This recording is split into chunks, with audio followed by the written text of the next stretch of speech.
오늘 말씀 보시겠습니다. 오늘 말씀은 여러분 잘 아시는 말씀, 빌립보서 4장 6절로 7절 말씀입니다.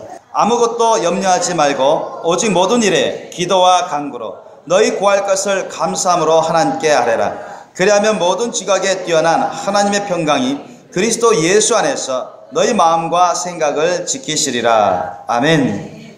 오늘 주님께서 우리에게 주신 말씀 제목 따라해 보시겠습니다. 우리의 완전하고 영원한 안식처. 우리의 완전하고 영원한 안식처. 이 제목으로 말씀을 나누겠습니다. 여러분, 요즘 우리 국내가 좀 많이 뒤숭숭하죠. 메르스, 중동 호흡기 증후군이라는 이 병으로 인해서 이 대형 병원이 아주 만원이고 항상 붐비고 기다리는 시간만 해도 몇 시간 기다리고 그런데 평택 성모병원 그 발원지 병원 보니까 완전히 폐쇄되다시피 했어요. 그리고 뉴스를 보니까 그 대형 병원 같은 경우도 뭐 50%, 70% 가까이 이렇게 환자들이 급감하는 그런 현상들이 막 빚어지고 있습니다. 그리고 길거리에 나가더라도 평택 가보진 않았지만 평택 뉴스를 보니까 사람들이 거의 없어요. 아주 한적합니다. 우리 천안도 보니까 가끔 마스크 쓰고 다니시는 그런 형제 자매들도 보이던데요. 지금 서울에도 그렇고 공항에서도 중국 여행객들은 내릴 때 들어올 때는 마스크를 거의 다 쓰고 들어온답니다. 너무나 많은 사람들이 메르스 이 중동 호흡기 증후군 이것에 아주 걱정하고 또 두려워하는 사람들도 많고, 혹시 자기가 원치 않게 걸리지 않겠는가, 원치 않게 전염병에 걸려서 혹시 죽지는 않을까, 그런 두려움을 많이 가진 사람들이 있을 것입니다. 지금 현재 보니까 그 메르스 환자가 지금 확진자가 50명을 넘었다는 그런 뉴스를 제가 본 것 같아요. 그리고 사망자가 또 한 사람 더 생겨났다고. 근데 다행히는 그 확진자 중에 또 완쾌돼서 퇴원한 사람도 며칠 전에 또 보고가 됐습니다. 어쨌든 이런 메르스 하나 때문에 참 전국적으로 많은 사람들이, 이 수도권을 중심으로 해서 많은 사람들이 두려워하고 걱정하고, 그 지하철 타다가 버스 타다가 누가 재채기하고 기침하고 하면은요 눈치 봐야 됩니다. 그 눈치 보지 않고 계속 열고 하면은 막 욕 듣고 막 그런 사례가 있는데요. 그리고 제가 웃긴 것은 그 수도권의 지하철인데 특히 그 평택 그 수원 쪽으로 그 전철 갈 때 지나갈 때인데 어떤 사람이 기침을 콜록콜록, 마스크도 안 하고 콜록콜록 하니까 가득 그 근처에 많은 사람들이 갑자기 노아 홍수처럼 그냥 그 모세의 홍해처럼 싹 갈라지면서 다 피했다는 그런 뉴스도 읽어봤어요. 그러면서 많은 사람들이 심지어는 이런 메르스 같은 전염병에 노이로제 현상이 일어나고 있는 것이 사실입니다.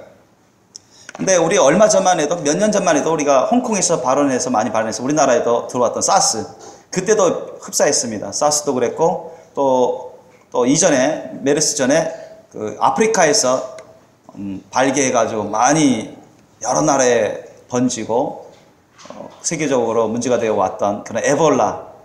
사실 이런 게 이게 어떻게 보면 아주 신종 플루거든요. 신종 플루. 우리가 보통 사람들이 이유를 알 수 없는 그런 독감의 변형적인 신종 플루 현상들입니다. 메르스. 그런데 이런 것은 여러분 이미 성경에서 이미 오래전부터 다 예언되었던 것이고 예수님도 말씀하셨어요. 그죠? 마지막 때가 되면 이런 역병이 막 돌아다닌다고 했어요. 여러분도 잘 아시다시피 뭐 중세시대 때 흑사병으로 얼마나 유럽의 인구의, 그죠? 한 3분의 2 가까이가 죽지 않습니까? 반 가까이 이상이 죽습니다. 그 다음에 1차 세계대전 때 스페인 독감, 그것으로 인해서 수천만 명이, 전쟁을 통해서 죽은 사람보다 더 많이 죽었어요. 스페인 독감이. 우리나라에서도 많은 사람이 죽었고 많은 사람이 고통을 겪었습니다. 지금 메르스도 우리나라가 참 특이하게 지금 많이 번지고 있어요. 원치 않게. 왜냐면 처음에 발기할 때 그거를 초동 대처를 제대로 못했기 때문에 많이 번진 걸로 보여지는데, 어쨌든 많은 분들이 참 겨우 메르스 하나 때문에 온 국가가 재난 선포하듯이 하고, 또 군인들도 이제 전염되고 격리되고, 그래서 지금 격리된 사람만 자가격리까지 합쳐서 수천 명에 이르죠. 거기서 확진자만 50명이 넘은 걸로 알고 있는데, 점점 이제 확산 인류에 있습니다. 특히 뭐 지방에서, 부산에서나 순창이나 여러 군데에서 보면은 이렇게 병원에 내원하지 않은 사람이 또 확진을 받은 그런 보고도 이제 들었습니다. 그러니까 이게 사회적으로 점점 퍼져갈 수도 있는 그런 상황일 수도 있다, 이렇게 보고를 하는데, 얼마든지 그럴 수도 있습니다. 접촉한 사람을 일일이 다 캐치하지 못한다면 그 사람 통해서 얼마든지 접촉하는 사람들마다 바이러스가 옮길 수가 있죠. 뉴스 보니까 그 병원에 에어컨 있죠? 에어컨 환풍기. 에어컨 그 환풍기로 저 병실, 이 병실로 다 옮겨간 것이 드러났습니다. 그리고 이게 화장실 손잡이라든가, 사람들이 그런 손잡이를 갖고서 사람들이 만질 때마다, 화장실 가서 이거 만질 때마다 또 옮겨가고. 그래서 여러분 걱정하지 마십시오. 우리 아까 사랑의 형제자매께 인사 나누는데 서로 악수하면서 했는데, 어떤 사람은 아유 오늘은 악수도 하지 말자, 그런 생각을 가졌을지도 모릅니다. 그러나 우리 예수님 안에서는 항상 여러분 두려움이 없습니다. 아멘. 성경 말씀에도 온전한 사랑이 두려움을 내쫓는다 했죠. 그죠? 그렇다고 우리가 메르스를 완전히 무시하는 건 아니지만, 그러나 메르스도 예수님 안에서는 아무 문제가 되지 않습니다. 믿으시 바랍니다. 여러분, 우리가 예수님이 말씀하셨어요. 마태복음 24장 3절로 14절 말씀에도 나오는데, 세상이 마지막 때일수록 여러분 거짓 선지자가 더욱더 난립하게 되고, 또 난리와 난리 소문이 마구 일어나고, 전쟁 소문, 테러 소문, 또 이런 사스나 에볼라나 메르스 같은 그런 전염병들이 창궐하는 그런 소문들, 그리고 기아와 역병들 많이 번진다고 했습니다. 우리가 그 부분을 한번 살펴보기를 원합니다. 우리 마태복음 24장 3절로 14절 말씀 한번 펴보시기 바랍니다. 예수님이 직접 말씀하신 부분인데요, 지금은 이제 마지막 때로서 바로 예수님이 말씀하신 그런 때에 살고 계십니다. 마태복음 24장 3절로 14절까지만 우리 읽겠습니다. 마태복음 24장 3절로 14절까지만 읽겠습니다. 시작. 예수께서 감람산 위에 앉으셨을 때 제자들이 종용이 와서 가로되 우리에게 이르소서 어느 때 이런 일이 있겠사오며 또 주의 임하심과 세상 끝에는 무슨 징조가 있사오리까. 예수께서 대답하여 가라사대 너희가 사람의 미혹을 받지 않도록 주의하라. 많은 사람이 내 이름으로 와서 이르되 나는 그리스도라 하여 많은 사람을 미혹해 하리라. 난리와 난리 소문을 듣겠으나 너희는 삼가 두려워 말라. 이런 일이 있어야 하되 끝은 아직 아니니라. 민족이 민족을, 나라가 나라를 대적하여 일어나겠고 처처에 기근과 지진이 있으리니 이 모든 것이 재난의 시작이니라. 그때 사람들이 너희를 환난에 넘겨주겠으며 너희를 죽이리니 너희가 내 이름을 위하여 모든 민족에게 미움을 받으리라. 그때 많은 사람이 시험에 빠져 서로 잡아주고 서로 미워하겠으며 거짓 선자가 말이 일어나 많은 사람을 미혹하게 하겠으며 불법이 성함으로 많은 사람의 사랑이 식어지리라. 그러나 끝까지 견디는 자는 구원을 얻으리라. 이 천국 복음이 모든 민족에게 증거되기 위하여 온 세상에 전파되리니 그제야 끝이 오리라. 아멘.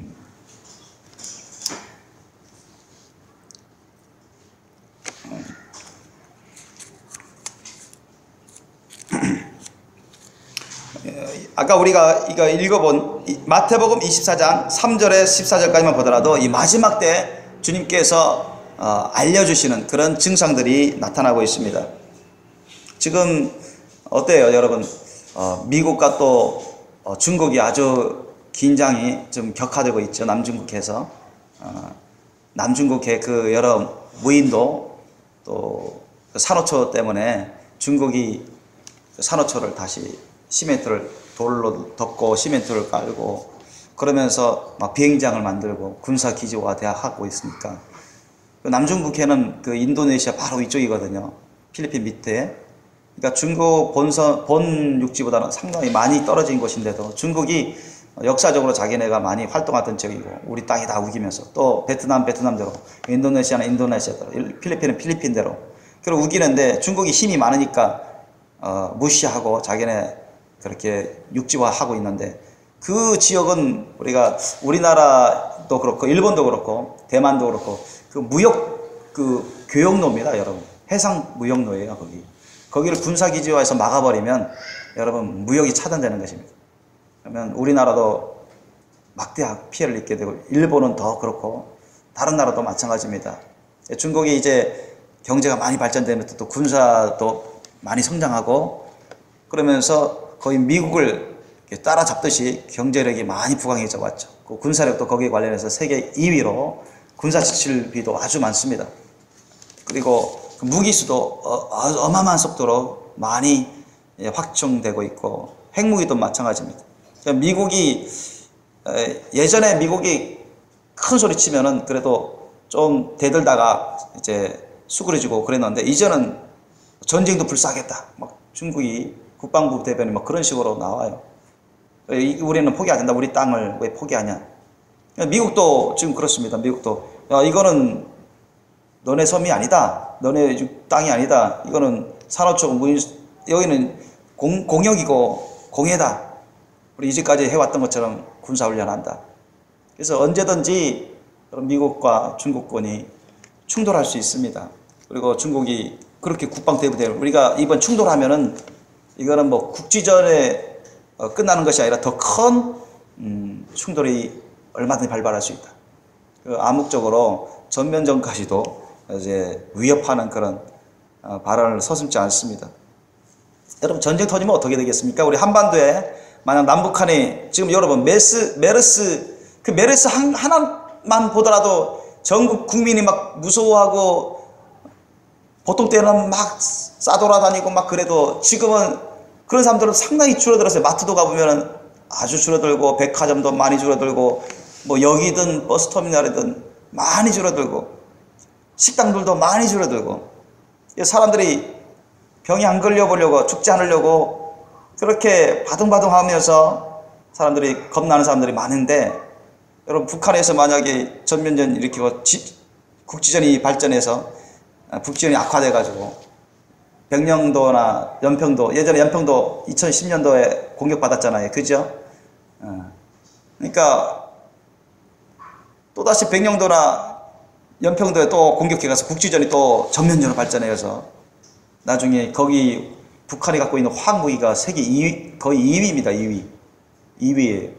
그러니까 화학무기가 어마어마합니다. 거기가. 우리나라는 화학무기가 사실 공식적으로는 없어졌어요. 다 폐기 처분했고 그런데 이제 비공식적으로는 얼마 있다고 하지만 북한은 어마어마합니다. 핵무기도 갖고 있는 것으로 알고 있지만 화학무기도 어마어마해요.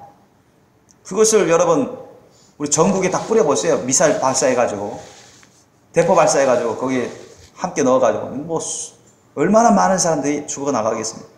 혼비백산 완전히 뭐 패닉 상태에 빠질 것입니다. 그잖아요.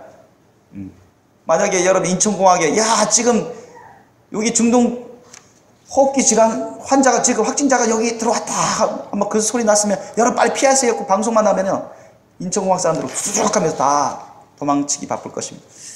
근데 우리 한반도에 그런 전쟁이 터졌다고 생각해 보세요. 완전 패닉 상태에 큰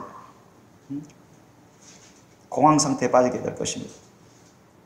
그런데도 우리가 예수님 안에만 있으면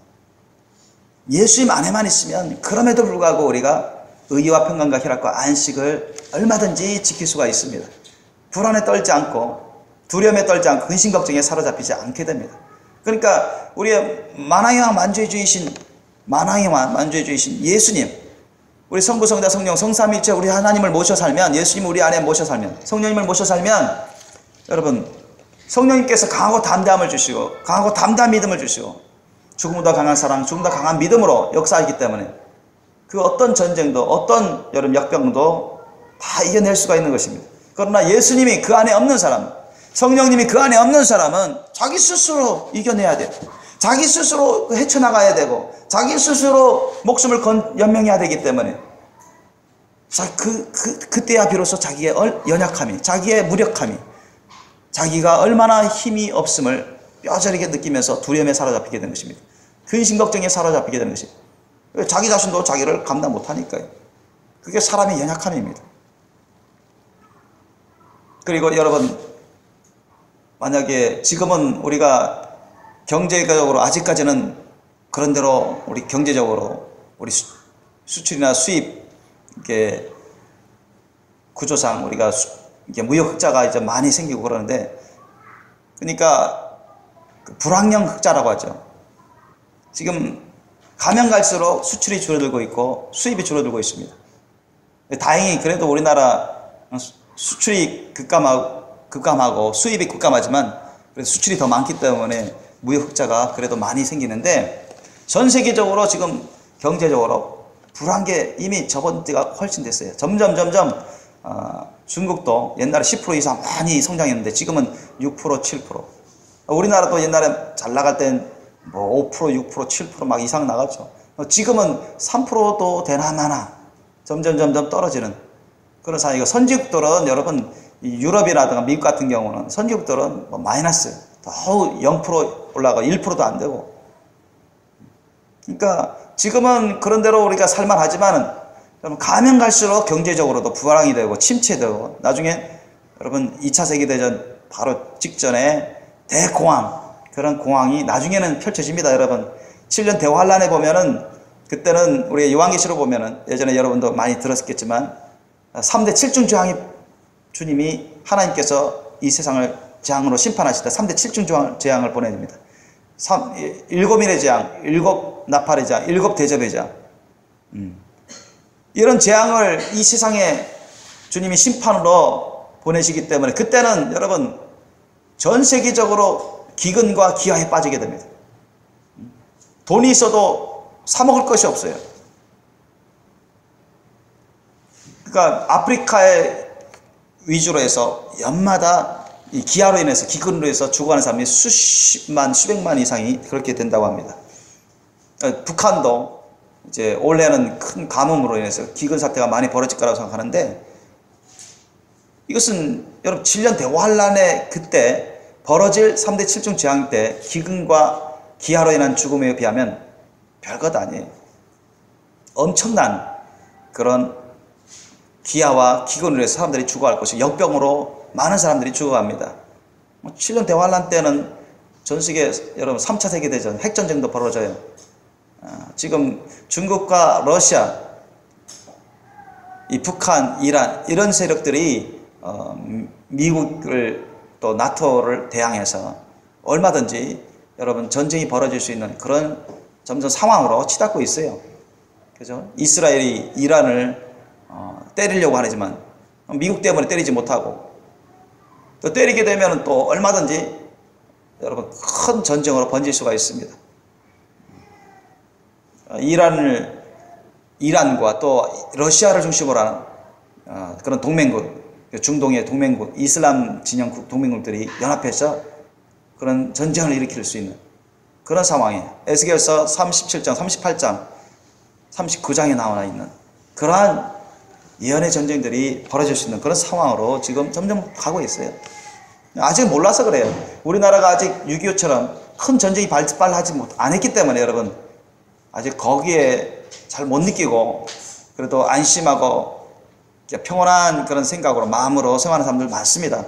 그러나 우리 실제로 연평도에 그치는 게 아니라 우리 남북한 전체가 6.25 때 이상으로 전쟁 터지면, 전면전 전쟁 터지면 뭐 엄청난 그 6.25보다도 훨씬 더 강력한 전쟁으로 번집니다. 핵무기가 터질 수도 있어요. 그런 상황이 되면 완전 패닉 상태에 빠질 것입니다. 아주 많은 사람들이 죽어가고 파괴되고, 그때야 많은 사람들이 실감하게 될 거죠. 많이.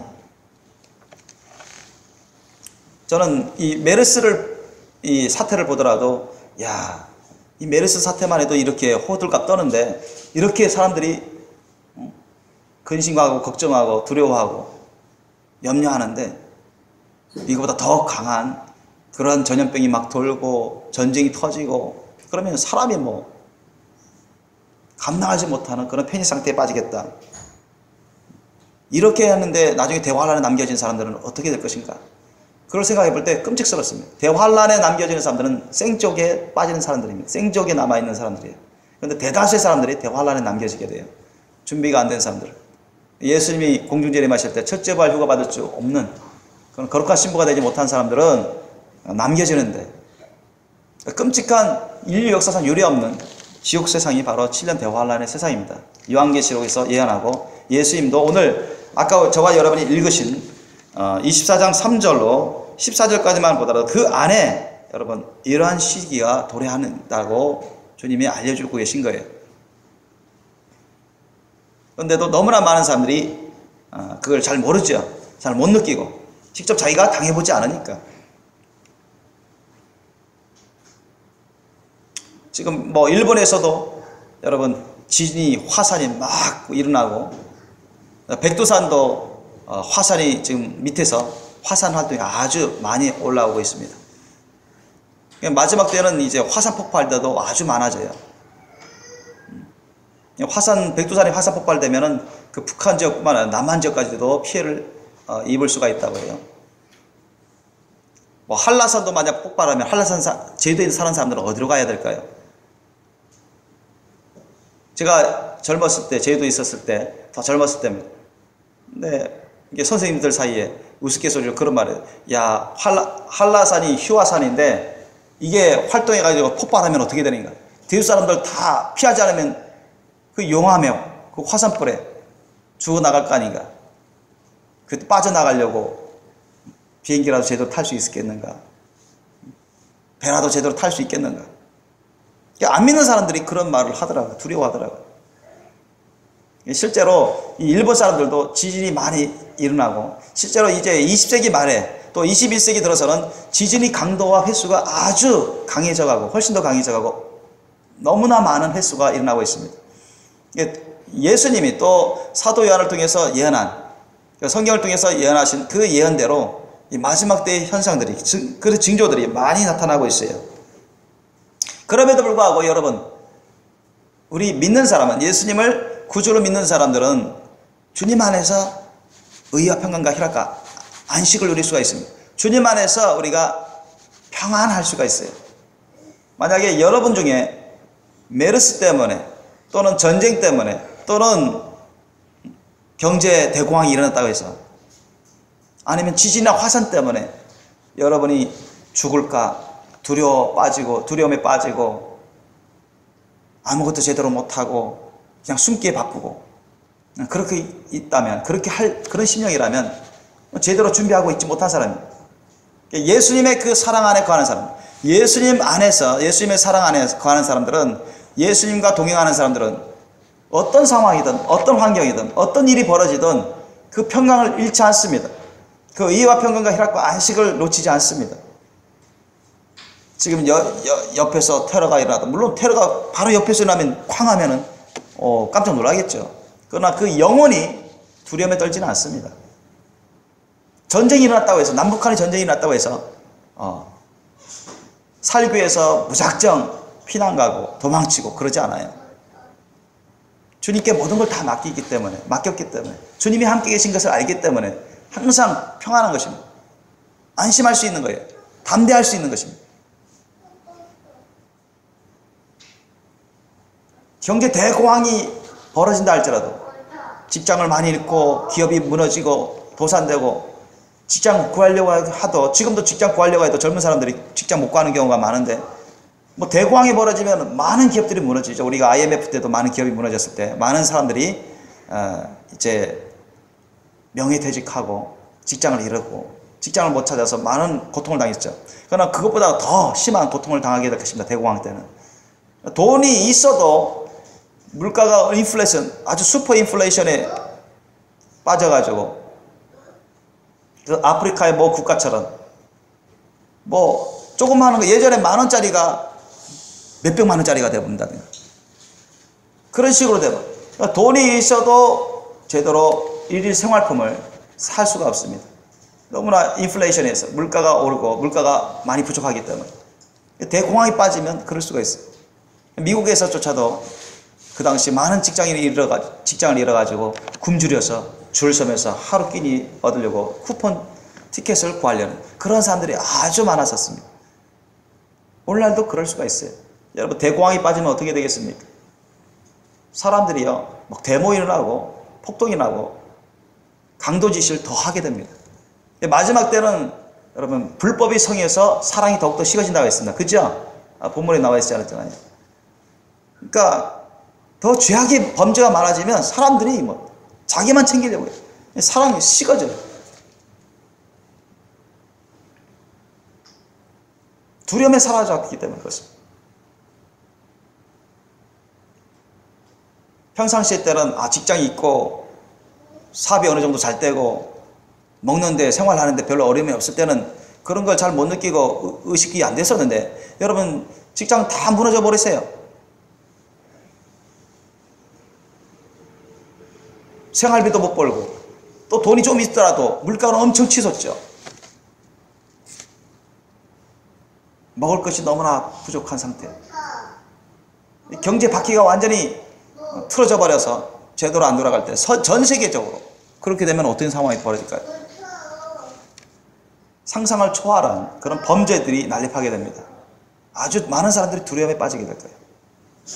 어쩔 수 없는, 사람으로서는 감당할 수 없는, 사람으로서는 해결할 수 없는 그런 상황이 벌어지는 것입니다. 전쟁 때도 그래요. 전쟁 때 여러분, 전쟁이 발발하면 자기 개인적으로 어떻게 그 상황을 해결할 수 있습니까? 안 되잖아요. 경제 대공황도 마찬가지예요. 자기 스스로 일개 기업이 그것을 해결할 수 있는 그런 능력이 없습니다. 아무리 힘쓰고 애쓰고 능력을 발휘하려고 해도 안 돼요. 엄청난 큰 단단한 바위에 계란 던지기와 똑같습니다. 자기가 깨지는 거예요. 자, 그런 상황이 있더라도 여러분, 수많은 사람들이 믿음을 의지하지 않고 예수님을 의지하지 않고 예수님 밖에 있는 사람들은 그런 상황일 때면 완전 패닉 상태에 빠지고 두려움에 빠지게 되고 강도짓이라도 범죄를 해서라도 먹고 살기 위해서 온갖 짓을 하게 됩니다. 우리가 미국만 보더라도 그러잖아요. 미국이 데모가 퍼지잖아요. 간간히 방송 봅니다. 미국에 예전에 LA 폭동도 있었고, 미국의 흑인 폭동 이런 폭동이 일어나면 보통 상가들이 불타요. 거기 다 약탈당합니다. 그 미국조차도. 경찰들도 어떻게 할 수가 없어요. 그들이 총 갖고 다니면서 칼 갖고 다니면서 그런 짓을 하기 때문에. 선지그들도 그래요. 그래서 가면 갈수록 우리가 성경에서 또 예수님 말씀하신 바로, 예수님이 사도들을 통해서 예언하신 바대로 따른다면 가면 갈수록 여러분, 세상은요 점점 죄악이 많아지고 어두워지고 사탄이 더욱더 악하게 역사하게 되고, 많은 사람들을, 특히 믿는 사람이라고 할지라도 미혹하려고 예수님에게서 떠나게 살게끔, 세속에 빠지게끔, 세상적으로 육신적으로 살게끔, 준비되지 못하게끔 그렇게 악랄한 방법을 쓰고 있습니다. 그렇게 여러분 역사하고 있어요. 여러분, 이런 상황에서 우리가 어떤 심령으로, 어떤 자세로 우리가 신앙생활을 하고 일반적으로 우리가 하루하루 생활을 해 나가야 될까요? 우리가 돈이 많이 있다고 해서 의와 평강과 희락과 안식을 누릴 수 있는 삶을 살 수 있는 건 아닙니다. 우리가 완력이 크다, 내가 육체적으로 운동을 많이 해서 보디빌딩을 많이 해서 완력이 강하다, 그렇다 해서 그런 위기와 그런 재난을 이겨낼 수도 없습니다. 그런 재난을, 만약 지진이 났다, 화산 폭발했다, 그런 악성 바이러스, 신종플루, 백신도 없고 처방도 못하는 그런 바이러스에 걸린다면 아무리 여러분 보디빌딩을 많이 해가지고 그런 천하장사 같은 몸을 가질지라도 견딜 수가 없습니다. 이겨낼 수가 없어요. 핵전쟁 때, 세계전쟁 때 아무리 자기가 많은 재물을 갖고 있고 많은 안전한 장소를 갖고 있다 할지라도 그곳에 핵이 떨어져 버리면 다 죽지 않습니까? 다 파괴돼 버리고 아무것도 없어요. 자기가 모아놓았던 것이 모든 것 다 무너지고 마는 것입니다. 우리가 이 험악하고 흉흉하고 점점 마지막 끝으로 가는 이 세대에 살고 있습니다. 이런 상황에서 여러분 누구를 의지해야 될까요? 누구를 모시고 살아야 될까요? 여러분 성경에서도 곳곳에서 증가하고 있지만 지혜로운 사람은 정말로 똑똑한 사람, 정말로 온전한 길을 가는 사람은 하나님을 모시고 사는 사람입니다. 아멘. 예수님을 우리 안에 모시고 사는 사람입니다. 아멘. 성령님을 통해서 우리 가운데 예수님이 들어오십니다. 아멘. 여러분 성령님을 여러분 가운데 예수님의 이름을 의지해서 모셔드리셔야 돼요. 한번 모시기만 하는 것으로는 부족합니다.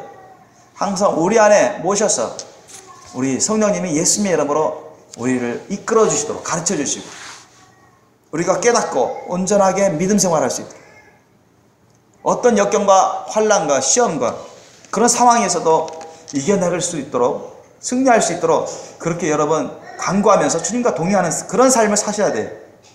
여러분 안에 성령님이 늘 계셔야 됩니다. 누구든지 그 안에 성령이 안 계시면 여러분 천국에 갈 수 없습니다. 예수 그리스도의 영이 그 사람 안에 없으면 천국에 갈 수 없다고 성경은 기록되어 있습니다. 여러분 안에 예수님이 성령님을 통해서 주인이 되셔야 돼요. 왕이 되셔야 됩니다. 그것을 우리 자신이 느낄 수 있어야 됩니다. 아, 예수님이 내 안에 계시군요. 성령님을 통해서 내 안에 계시군요. 나를 사랑하고 나를 위로해 주고 나를 지켜주고 계시는군요. 나에게 성령을 부어주시고 나에게 깨닫게 해주시고 어떤 병이라도 다 물리쳐주시고 치료해 주시고 어떤 위기와 위험에서도 나를 건져주시고 어떤 핍박도 이겨낼 수 있도록 해주시는 그분을 우리가 느낄 수 있어야 됩니다. 느끼지 못한다면 여러분 쉽게 근심 걱정에 두려움에 빠지게 될 것입니다. 그죠? 아주 어린 아이가 자기 엄마가 옆에 계시면서 보면서 사랑을 받고 젖을 먹을 때 또는 엄마가 일일이 챙겨주실 때는 안정감 있게 생활합니다. 근데 그 어린아이가 엄마가 계속 안 보여요. 그럼 어떻게 될까요? 계속 엄마 찾습니다. 그 어린아이 스스로는 자기가 생명을 이어나갈 수가 없어요. 생활을 온전히 할 수가 없습니다. 엄마가 먹여줘야 돼요.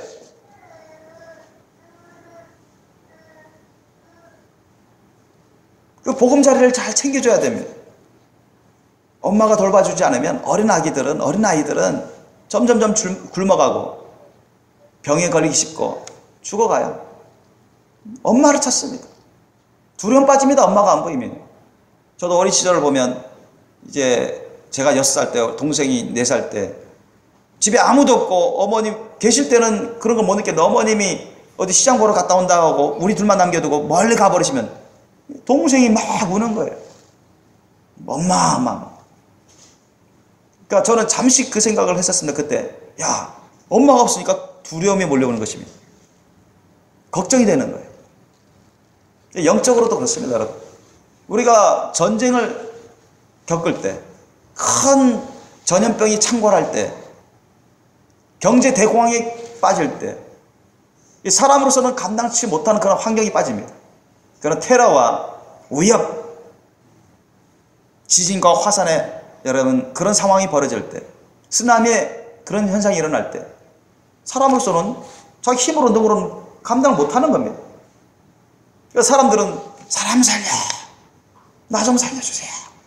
도와줄 사람 없으면 도와줄 사람 있어라도 그걸 감당할 수 없죠. 도와줄 수가 없습니다. 뻔히 세월호에 빠진 그 300명 가까운 그 학생들 위주로 사람들이 죽어갔어요. 요 얼마 전에도 양쯔강 중국에 400명 이상의 어른들이 뭐 태반 다 죽었어요. 유람선 빠져가지고 뒤집혔는데 살아난 사람이 얼마 안 됩니다. 보면서도 구할 수 없어요. 군대가 그거 보면서도 구할 수 없습니다. 빠른 시간 안에 건져내야 되는데 건져낼 수가 없어요. 그런 상황을 닥치지 않을 때 보통 사람들은 별로 문제의식을 못 느낍니다. 그러나 직접 자신이 그런 상황이 처해질 때 그런 상황 가운데 있을 때는 여러분 정말로 많은 두려움이 찾아오게 됩니다. 그때조차도 우리 예수님을 믿는 사람들, 예수님을 모시고 있는 사람, 성령님을 모시고 있는 사람들은 강하고 담대해질 수 있습니다. 아멘. 그리고 자신이 모시고 있는 그 성령님을 의지해서 예수님을 부르면서 주님께 다 모든 걸 맡기고 주님이 함께 선을 이루시는 그런 역사를 의지할 수 있고 주님이 응답해 주십니다. 그래요. 예전에 그런 간증을 제가 읽은 적이 있습니다. 어떤 간증이냐면 한 부모는 젊은 부부였습니다. 젊은 부부였는데 어린 아기였어요. 어린 아기.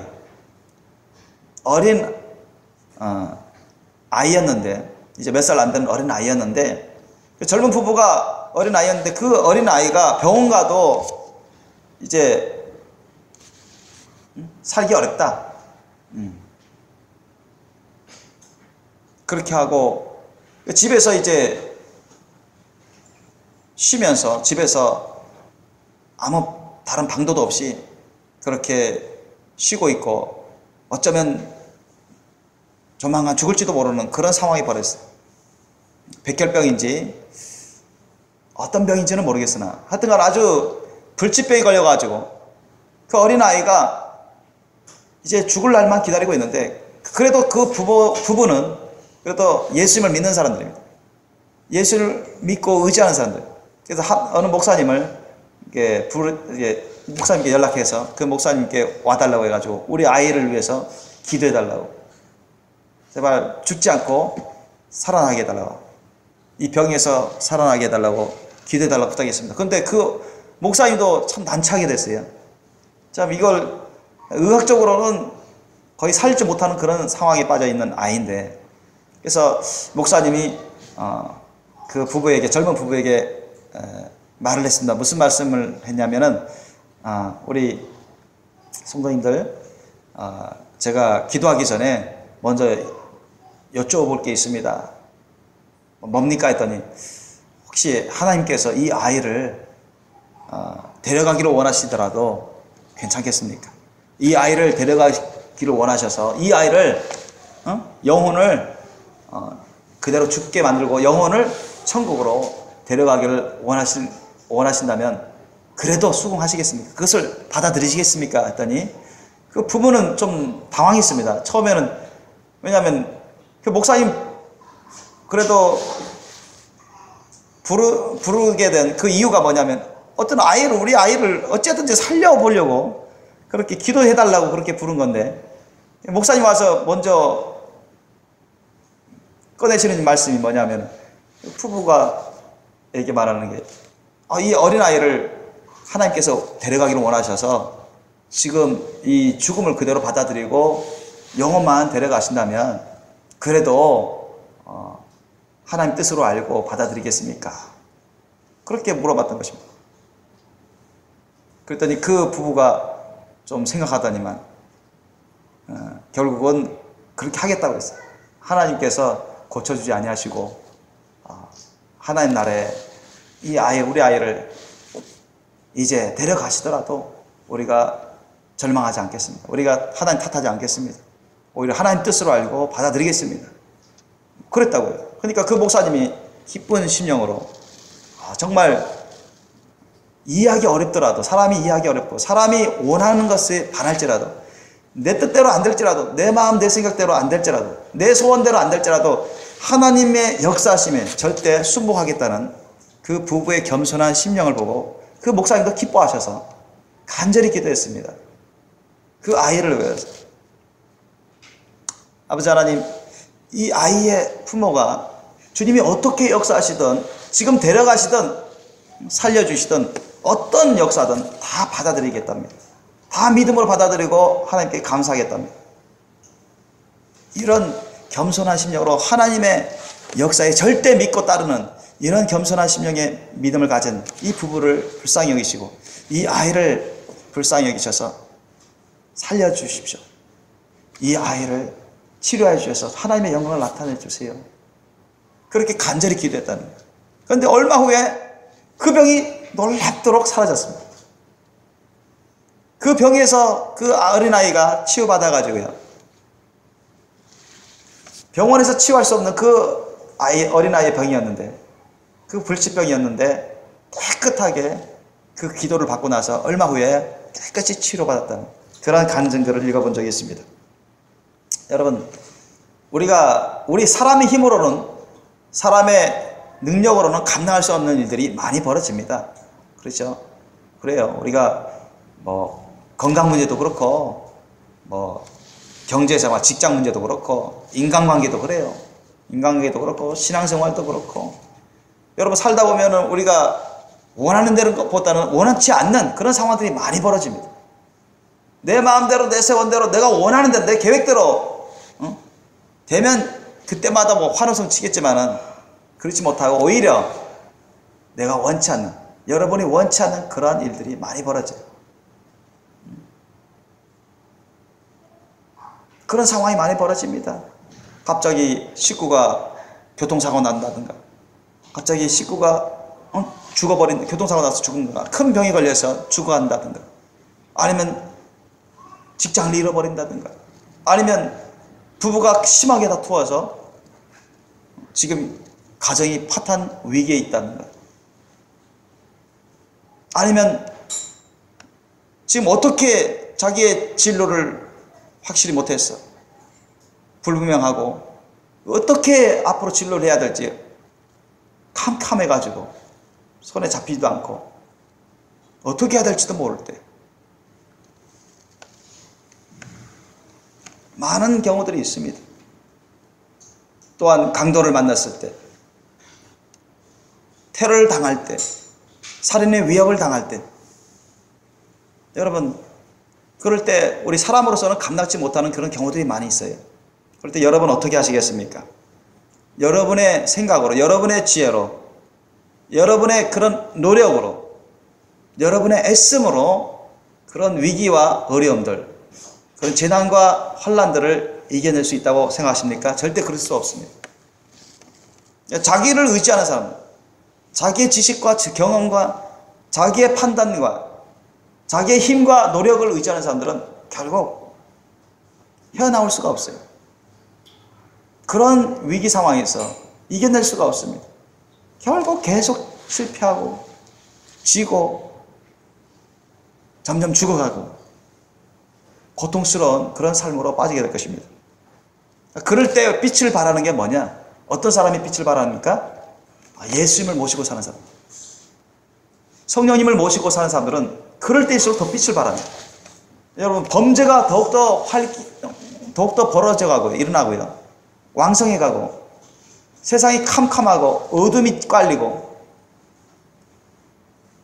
경제공황으로 치닫고, 전쟁으로 치닫고, 화산과 지진과 기아와 온갖 전염병과 그런 끔찍스러운 상황으로, 원치 않는 상황으로 그렇게 빠져갈 때, 그런 상황일 때 빛을 발하는 그런 사람들은 어떤 사람이냐? 그럼에도 불구하고 조금 더 요동하지 않는 사람들입니다.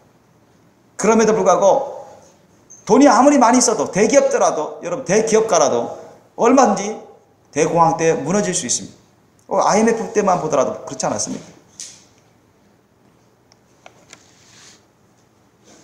예수님을 모시고 성령님을 모시고 주님과 함께 동거하고 동행하는 사람들은 어떤 상황이 있어든 의와 평강과 희락과 안식을 놓치지 않습니다.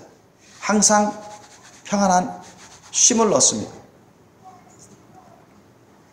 오늘 여러분 본문 말씀을 우리가 살펴보면 빌립보서 4장 6절 7절 말씀에 주님께서 말씀하시잖아요. 사도 바울을 통해서 빌립보서 4장 6절로 7절 말씀에 말씀하시는데, 아무것도 염려하지 말고 오직 모든 일에 기도와 간구로 너희 구할 것을 감사함으로 하나님께 아뢰라. 그리하면 모든 지각에 뛰어난 하나님의 평강이 그리스도 예수 안에서 너희 마음과 생각을 지키시리라. 이렇게 말씀하십니다. 아무것도 염려하지 말아요. 우리가 보통 사람인지라 육신이 연약하기 때문에, 또 우리가 성령 충만하지 않으면, 신앙이 성숙하지 않으면 크리스찬일지라도 때로는 겁에 질릴 수가 있고 두려움에 빠질 수가 있습니다. 근심 걱정에 빠질 수가 있어요. 그러나 주님은 오늘 본문 말씀을 통해서 아무것도 염려하지 말라고 했습니다. 왜 그렇습니까? 베드로전서 5장 7절 말씀에 이 말씀이 있습니다. 사도 베드로를 통해서 우리에게 주신 말씀이에요. 베드로전서 5장 7절 말씀 보면, 너희 염려를 다 주께 맡겨버리라. 이는 주께서 너희를 권고하심이니라. 권고한다는 얘기는 보살펴 주신다는 얘기예요. 너희 염려를 다 주께 맡겨버리라. 너희 염려를 주께 다 맡겨버리라. 우리가 염려, 근심, 걱정거리 살다 보면 많잖아요. 그런 걸 자기가 갖고 있으면서 자기가 어떻게 해결해 보려고 막 애쓰고 번민하고, 여러분 그러면 너무 고통스럽고 스트레스 받고 삶이 행복하지 않습니다. 괴로워요. 여러분, 우리 주님께서는 우리가 주님 안에서 기쁜 삶, 행복한 삶을 살기를 원하신다. 믿습니까? 복된 삶을 살기를 원하세요. 여러분, 물질이 많지 않더라도 또 세상이 전쟁이 벌어지고 전염병이 점점 그렇게 퍼지는 상황이 있더라도, 또 화산 지진이 일어나고 지금 당장 손에 잡히는 것이 없을지라도 우리가 예수님 안에서, 예수님 사랑 안에서 우리가 위로받고 평안을 얻고 늘 주님 때문에 기쁘고 즐겁고 안식을 누리는 그런 삶을 살기를 원하십니다. 그런 삶을 살아가려면 우리 안에 예수님을 모시고 살아야 돼. 성령님을 모시고 살아야 됩니다. 예수님은 성령님을 통해서 우리 가운데 오시기 때문입니다. 그리고 시편 37편 5절 말씀에 너희 길을 여호와께 맡기라. 저를 의지하면 저가 이루신다고 말씀하십니다. 우리의 길을 우리 스스로 어떻게 다 일일이 계획하고 어떻게 하자 이렇게 하지 마시고, 주님 안에서 우리가 우리의 길을 구하며 주님께 다 맡기는 것입니다. 계획을 전혀 하지 말라는 건 아니지만 우리가 일일이 다 계획하고 이렇게 하겠다 그렇게 하지 마시고, 주님 안에서 주님에게서 우리가 어떠한 길을 가야 되는지, 어떠한 사업을 해야 되는지, 무엇을 해야 되는지 주님께 구하시면서, 또 주님께 증거를 구하면서 기도하면서 기다리시면 돼요. 주님께서 합당한 것이라고 여기시면 그것을 주님의 때 주님의 방법으로 이루어 주십니다. 시편 55편 22절 말씀에도 내 짐을 여호와께 맡겨버리라. 우리가 살다 보면 많은 짐들이 있습니다. 인생살이 하다 보면 많은 짐들이 있어요. 가족에 대한 짐들, 직장에 대한 짐들, 건강에 대한 짐들, 사업에 대한 짐들, 신앙에 대한 짐들, 사명에 대한 짐들, 그런 것까지도 다 여호와께 하나님께 맡기라는 얘기입니다. 맡겨버리라는 얘기는 자기는 아무것도 하지 말고 가만히 있으라는 얘기가 아닙니다.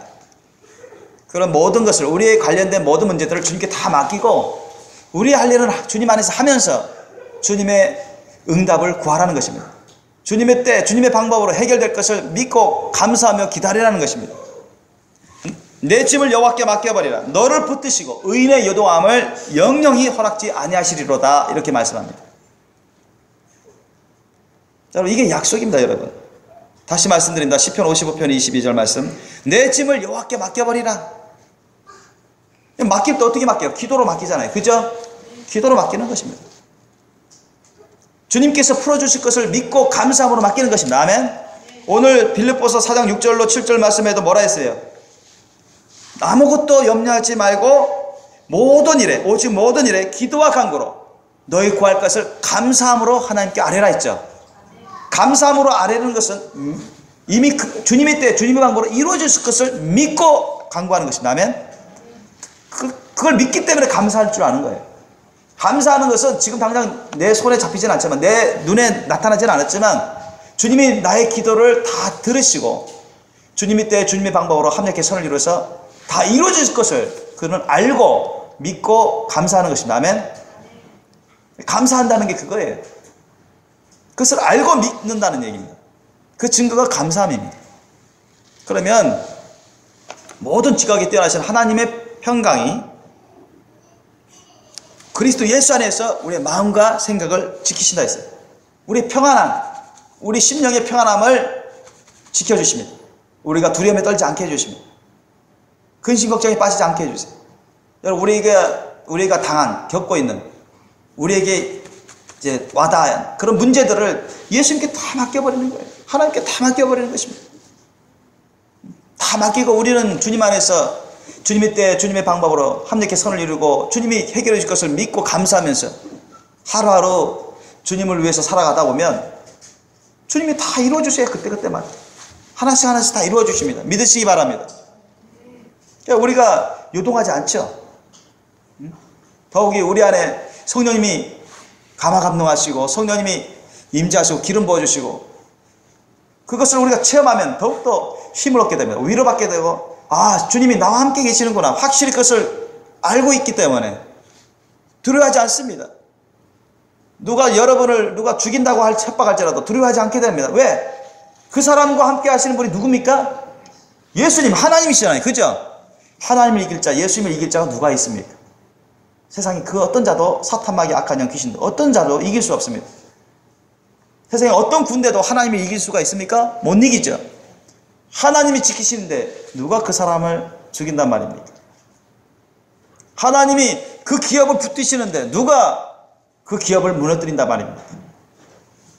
하나님이 그 사람을 지키시는데 어떤 바이러스가 그 사람을 죽일 수 있단 말입니다. 안 되는 거예요. 바이러스 왔다가도 성령께서 불과 기름으로 활활 타면서 역사하시기 때문에 근처에 왔다가도 떠나버리고 마는 것입니다. 지나가 버리고 마는 거예요. 믿습니까?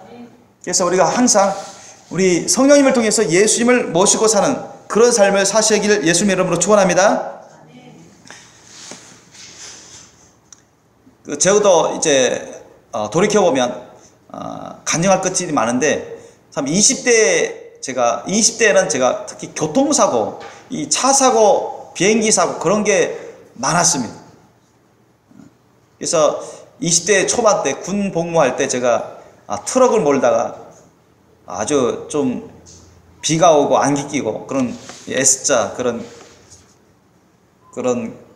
골짜기 그 길을 가는데 그 트럭은 위에 그냥 헝겊만 덮었어요. 헝겊만 이렇게 덮고 오래된 트럭인데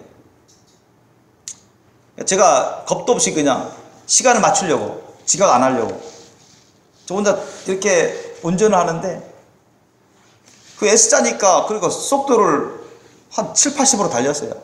S자인데도. 비가 오고 안개 끼고 그런데 갑자기 싹 돌 때 이제 S자로 싹 돌 때 제가 좀 브레이크를 잡으면서 도니까 이 앞바퀴 왼쪽 앞바퀴하고 저 오른쪽 앞바퀴하고 오른쪽 뒤쪽 바퀴가 그냥 그걸 이제 지탱하면서 왼쪽 앞바퀴와 왼쪽 뒷바퀴가 그냥 들어져 버렸어요. 들러져 버렸습니다. 그러니까 차가 이렇게 가다가 싹 돌면서 제가 브레이크를 좀 밟으면서 뭐냐면 이게 원심력 때문에 브레이크 밟으면서 이렇게 했더니 원심력 때문에 그냥 왼쪽 앞바퀴와 뒷바퀴가 싹 들어져 버렸어요. 그러니까 이 트럭이 이렇게 된 거예요. 이렇게 가다가 이렇게 되어버렸어요. 그러니까 이게 근데 공교롭게도 그 앞에 그 절벽입니다. 그 앞이 이 S자 길이 절벽길이었어요. 절벽길이었는데 제가 겁도 없이 그냥 나는 그 생각만 하는 거야. 아이고 이거 빨리 가지 않으면 나는 혼난다. 고참한테 상사한테 빨리 가야 된다. 그러니까 그 생각뿐이에요. 시계 보면서 신참 때문에.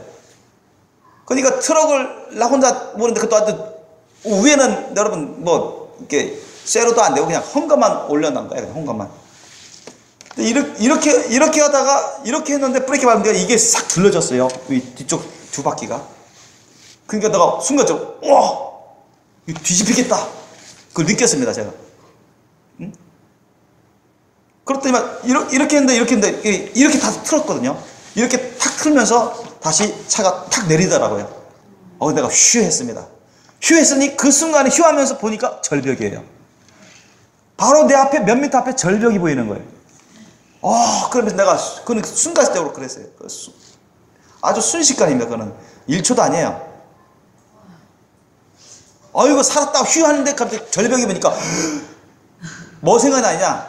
와, 내 2살 밑에 동생이 자동차 사고로 중태에 빠져가지고 한 달 이상 의식불명 상태로 있다가 나중에 그런 이유로 인해서 이제 죽었는데 나도 이렇게 빨리 죽겠구나. 그러면서 우리 부모님 생각나더라고. 그 짧은 시간. 이야, 이 벼락에 이 절벽이 떨어지면 난 죽는다. 거의 죽겠다.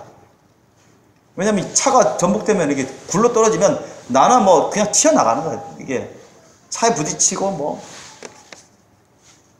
그 순식간에 그게 번쩍이더니 야 나는 죽겠구나 하면서 마지막으로 내가 진짜 그런 기도를 했어요. 그때 내 안에 성령님이 계셨습니다. 주 예수여 저를 받으소서 했어요. 제가 죽는 줄 알고 주 예수여 저를 받으소서. 그런데 쾅 했어요. 쾅 할 때까지만 해도 저는 그냥 절벽으로 떨어지는 줄 알았어요. 왜? 그 차가 그냥 절벽을 향해서 순식간에 달려가 있기 때문에. 아 이렇게 죽는구나 그 생각하면서 내 동생과 부모님 생각하면서 마지막으로 주 예수여 저를 받으소서 하면서 내가 죽을 줄 알고 쾅 했는데 차가 부딪히거든만 어디 부딪혔냐면은 나는 보지도 못했어요. 그러니까 주 예수 내 안에 계신 성령님을 의지하면서 주 예수여 저를 받으소서 했는데 그 앞에 그 S자 그 도로 옆쪽에 그 보호벽이 요만한 게 있었어요. 보호벽이 쇠하고 시멘트로 된 보호벽이 있었어요. 그 안에는 철골조로 돼 있고 거기 시멘트로 이렇게 박아놓은 그 보호벽이 있었는데 거기에 부딪힌 거예요. 거기에 나는 보지도 못했어요. 그냥 보지도 못한 거기에 부딪힌 거예요. 차가. 근데 그걸 들이받으면서 그냥 차가 튕겨 나가는데 차는 한 두어 바퀴 막 돌더라고요. 나중에 보니까 뭐 차는 다 거의 다 펑크 나고 이 앞쪽이 뭐 박살 나고. 그래서 저는 충격을 받긴 받았는데 정신 차려 보니까 바로 낭떠러지 그 절벽이 떨어진 게 아니라 그 보호벽은 박살 났어요. 그 철골조로 된 보호벽은 박살 났고 그 차가 이게 튕겨나가면서 몇 바퀴 돌더니만 차는 완전히 내가 빠져나오기도 힘들 정도로 겨우 발로 차면서 나올 정도로. 그런데 난 하나도 안 다쳤어. 하나도 안 다치고 지나가는 택시 버스 손 들면서 좀 세워달라고 나 저 군부대까지 태워달라고 하려고 말했는데 다 피해가 버리는 거예요. 왜냐면 내가 타고 갔다가 죽을까봐. 왜 차가 완전히 박살 났으니까. 나중에 겨우 신고해가지고 그 견인차가 왔는데 저희 형도 왔는데 야 이건 완전 기적이다. 어떻게 저렇게 차는 폐차되는데 너는 아무것도 안 다치냐. 진짜 10년 간수가 아니라 이거는 뭐 기적이다. 하나님이 그렇게 들어주셨구나. 하나님이 나를 지켜주시는구나. 내가 너와 함께 항상 함께 하시겠다고 하는데 그 말씀을 들었는데 주님이 신실하시구나.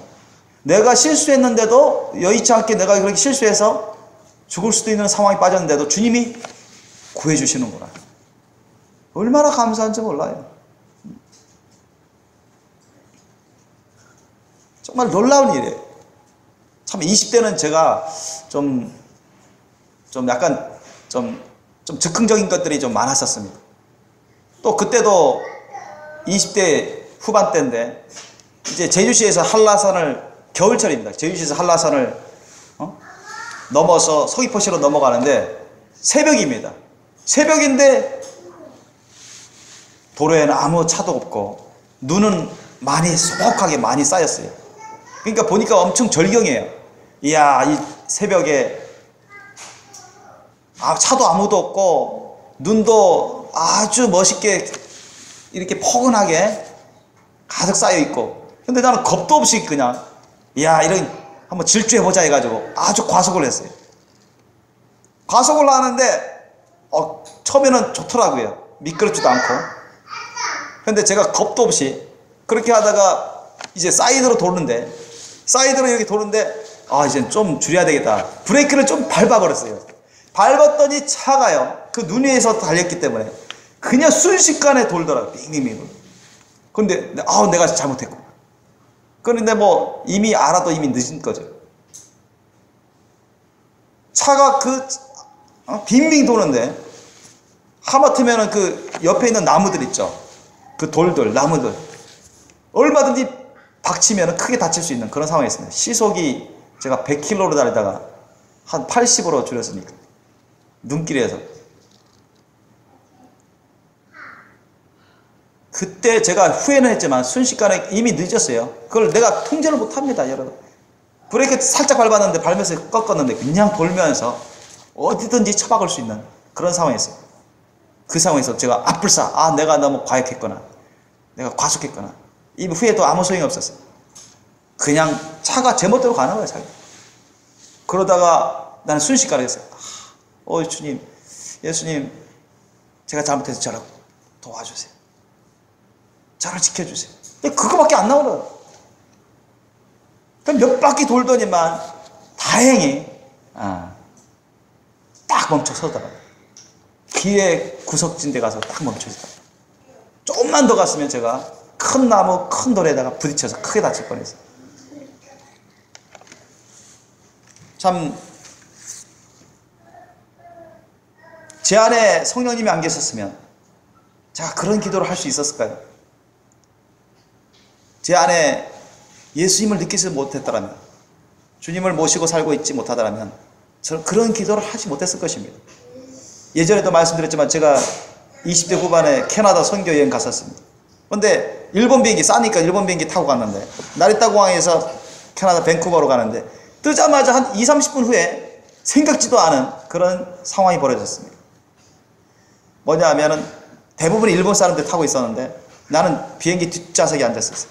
그런데 갑자기 그 기류현상 있잖아요. 공기, 하늘에서 기류현상이 막 강하게 일어나면은 바람이 불면은 비행기가 막 흔들리잖아요. 비행기가 막 흔들리는데 요 정도는 그냥 괜찮다 싶었어요. 그런데 조금 있으니까 막 비행기가요 막 흔들리다가 그냥 꼬꾸라지듯이 막 떨어지는 거예요. 흔들릴 때까지는 일본 사람들이 가만히 계시더라고요. 얌전하게. 그런데 이게 그냥 요렇게 가다가 영영영 하다가 그냥 꼬꾸라지듯이 막 비행기가 떨어져요. 추락하듯이. 그게 뭐 1, 2초도 아니고 10초도 아니고 한 1, 2분은 막 엄청나게 떨어지더라고요. 많이 급강했습니다. 그러니까 뭐 일본 사람들이 뭐 앞에서 뒤에서 다 일어나가지고 막 일본 말로 무슨 말인지 막 괴성 지르고 그러더라고요. 그냥 저도 순식간에 그 말을 했어요. 그 생각이 들었습니다. 이러다가 가끔 비행기 떨어져서 시신도 못 구하고 다 수장되고 죽는다 하는데 폭발해서 또는 물에 빠져서 또는 땅에 떨어져서 폭발해가지고 그 생각이 물뜩 들더라고요. 설마 그럴까? 그래서 제가 조용히 예수님 부르면서 기도했습니다. 그래서 예수님을 의지하면서 기도했더니 성령께서 내 안에서 감동하면서 편안한 마음을 주세요. 내가 너와 함께하게 한다. 두려워하지 말아라. 너를 지키고 있다. 두려워하지 말아라. 가만히 있어라. 평안한 마음을 주세요. 그래서 저는 다른 사람들은 막 괴성 지르고 일어나고 막 뭐라고 방송도 없이 그렇게 벌어졌거든요. 일본 방송도 없이 그냥 갑자기 그런 일이 벌어졌어요. 뭐 기류 방송 뭐 그런 방송이 있어야 되는데 그런 방송도 없어서 그냥 순식간에 그런 일이 벌어졌기 때문에 그 상황에서 저는 예수님을 의지하고 내 안에 계신 성령님을 의지했습니다. 그러면서 기도했더니 주님이 감화감동하시면서 기름 부어주면서 평안하게 해주시더라고요. 가만히 있어라. 너와 함께합니다. 얼마나 감사한지 몰라요. 그래서 저는 속으로 그 말했어요. 좀 있으면 주님이 정상적으로 비행기를 건져주시겠다. 그러니까 아닌 게 아니라 조금 있으니까 비행기가 싹 올라가더라고요. 올라가면서 그 위기를 모면했습니다. 여러분, 우리가 그런 일을 겪을 때 그때야 비로소 우리는 심각하게 느낍니다. 그죠? 죽느냐 사느냐 그 상황에서 빠질 때. 안 겪어보면 실감이 잘 안 나요. 남들이 그렇게 사고당하면서 불치병에 걸려서 죽어가는 것은 우리가 보면 참 안 됐다. 참 그런 사고 당하지 않아야 되겠다. 그런 생각이 들지만 실제로 그런 사건, 그런 사고, 그런 경우를 자기가 직접 겪을 때는 이거는 심각해집니다. 여러분, 그럴 때라도 여러분 절대 여러분이 놓치지 말아야 될 것은 누구를 불러야 돼요? 예수님을 불러야 돼요. 예수님을 의지하세요. 부르세요. 그 예수님이 여러분을 지켜주십니다. 믿습니까? 성령님이 여러분을 지켜주세요. 아멘? 그러한 믿음이 있어야 돼요. 그러한 믿음. 우리가 한 군데 더 보기를 원합니다. 예수님이 마태복음 11장 28절로 30절 사이에 우리 지난주 예배 말씀에도 나왔었는데 수고하고 무거운 짐진 자들아 다 내게로 오라. 내가 너희를 쉬게 하리라. 나는 마음이 온유하고 겸손하니 내 멍에를 메고 내게 배우라. 그러면 너희 마음이 힘을 얻으리니 내 멍에는 쉽고 내 짐은 가벼움이라 예수님 말씀하셨어요. 그죠?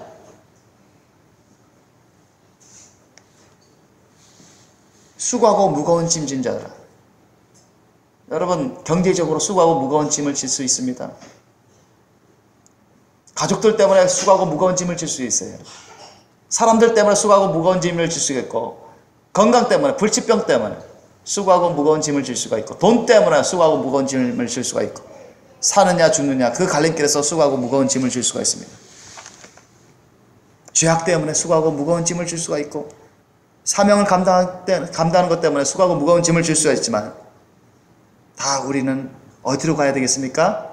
예수님께로 가서 예수님께 모든 짐을 다 내어 맡겨버리면 됩니다. 아멘? 짤막한 기도라도 우리 예수님을 부르면서, 예수님, 저는 이걸 감당하지 못합니다. 그냥 주님께 다 내어 맡깁니다. 이걸 해결해 주세요. 저의 목숨도 주님 것입니다. 저의 인생도 미래도 주님 것입니다. 저의 진로도, 직장 문제도 주님께 다 맡깁니다. 돈 문제도 주님께 다 맡깁니다. 사업 문제도 주님께 다 맡깁니다. 구원 문제도 주님께 다 맡깁니다. 주님께서 해결해 주세요. 저는 해결해 주시는 그 때와 방법은 모릅니다. 그러나 확실한 것은 내 안에 예수님이 계시고 성령님이 계시는 것을 감사합니다. 항상 예수님 믿고 의지하며 주님께 맡기겠으니 주님께서 주님의 방법으로 주님의 때 해결해 주세요. 그걸 맡겨버리세요. 그걸 자기가 스스로 갖고 있으면 자기가 해결하려고 하면 힘들어요. 해결할 수도 없으면서 번민하면서 스트레스 받고 불행해집니다. 온갖 병에 걸릴 수가 있어요. 저는 다 그럽니다. 저는 그런 것 비결을 배웠기 때문에 그냥 다 맡겨버려요. 저는 사서 고생하는 것입니다. 사서 괴로워하는 것입니다. 자기 힘들고 괴롭고 그러면서 그저 주님만 바라보고 주님만 의지하면서 내가 할 일은 주님 안에서 하기만 하면 돼요. 그러면 주님이 항상 성령으로 의와 평강과 희락을 주십니다. 안식을 주세요. 평안함을 주십니다. 막 성령을 기름 부어주셔서 기쁨을 주시고 소망을 주시고 믿음을 주시고 사랑을 주시고 행복함을 주십니다.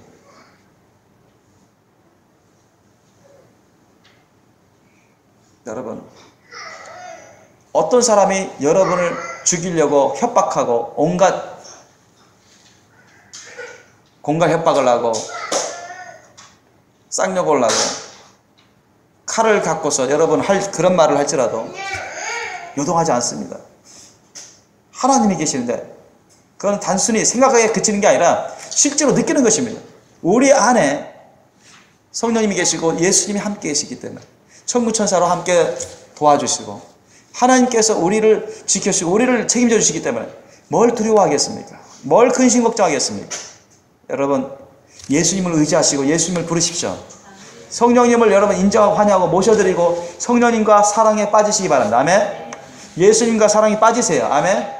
예수님을 늘 의지하면서 모든 걸 다 여러분 토로하듯이 다 맡기세요. 고백하세요. 그러면 주님이 기뻐하십니다. 주님이 다 들으세요.